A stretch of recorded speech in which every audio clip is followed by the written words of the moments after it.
lovely place to practice pelvic floor exercises is lying down, and you'll notice that all your body weight tips backwards a bit, and so it makes it easier to tell what your pelvic floor is doing, especially if you're a beginner, and especially if one of the problems that you get is that things can feel heavy and uncomfortable. You might have a prolapse, or you just might find everything gets achy by the end of the day. This is a great position. So have a little practice here, going through those 3 skills we talked about already. Can you do tightening up the back passage and round the bladder and letting go? And do maybe 3 of those, your best squeeze and your best relax. And relaxing here might be easier than relaxing sitting. Yeah, so does it feel easier? Yeah. I think probably because you just feel you've got a bit more space. Yeah. Yeah? Do you feel it more? I found it easier on the ball. You found it easier on the ball? Yes. Lovely. Yeah. So that's why it's important to do your exercises in different positions, Yes. get different experiences. Yes.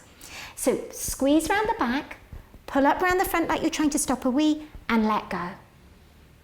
Notice how your tummy joins in, but all your thoughts are underneath. Squeeze around the back, lift up under at the front, and then let go. So there are big, powerful squeezes. Now try holding for 3 breaths.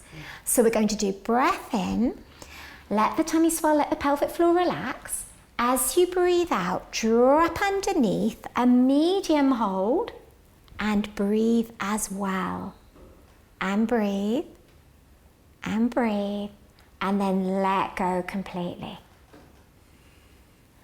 Now, in real life, you've usually got to be breathing and moving, opening that front door, or getting your clothes down, or sorting out a child, or packing a bag. Life's very unfair. Nothing ever happens one at a time.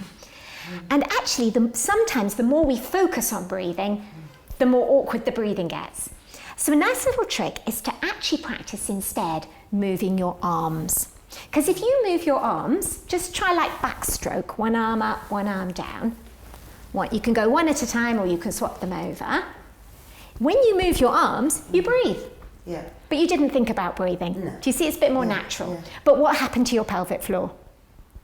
Not very much. Exactly. So it's like the brain can do 2 jobs, but as soon as there's 3, it has to drop 1. Yes. So now your challenge, are you ready? Yeah. Arms beside you. Breathe in.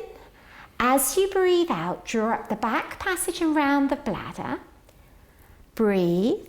Let one arm come up and back down. Check on the pelvic floor, which might have snuck off, and find the other arm and back down.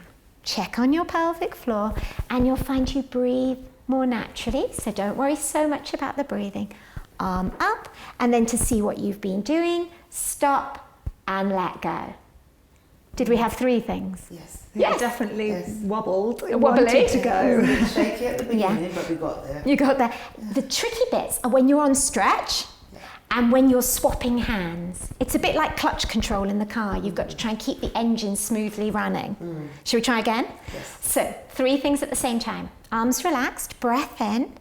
As you breathe out, think pelvic floor tighten at the back and round the bladder tube, and breathe. And then see if you can lift an arm up, nice stretch, but keep that bit of pelvic floor working, and down. And then your other arm up and down. Check the pelvic floor. If it's snuck off, just bring it back in again. This takes practice. And down, and up, and down. And then you can stop and let go. And you want to practice that skill till it's getting easier, and you can do lots in a row without losing it. It can also be quite nice to add some weight. Sometimes if your arms have got something proper to do, it almost again stimulates your brain to do things in a different way. So when you've practiced the exercises that you do, quick ones and slow ones to make the muscle grow, we need to practice coordination as well, because life's all about coordination. So you can do any arm exercise you like, but pick something that will give you nice arms at the same time. But the focus is still on the pelvic floor.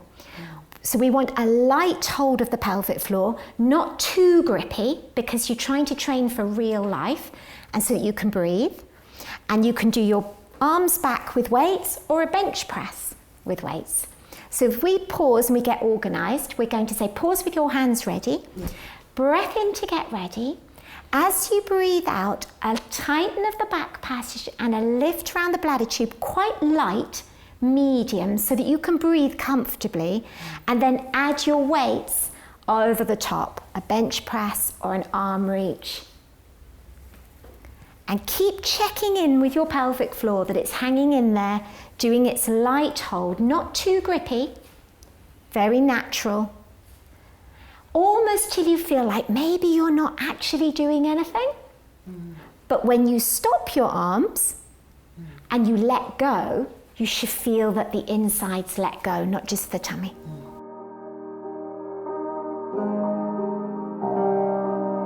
Now there's an exercise that often gets called a pelvic floor exercise because you are on the floor and you are moving your pelvis, but it's perfectly possible to do it without using any pelvic floor muscles at all and kid yourself that you're doing pelvic floor exercises.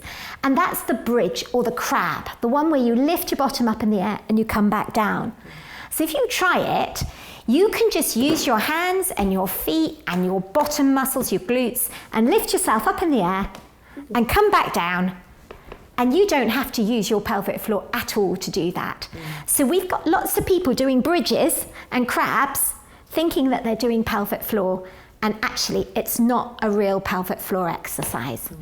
But it is a great exercise, so we're going to bias it now to be all about the pelvic floor, not about the hands and the feet and the bottom.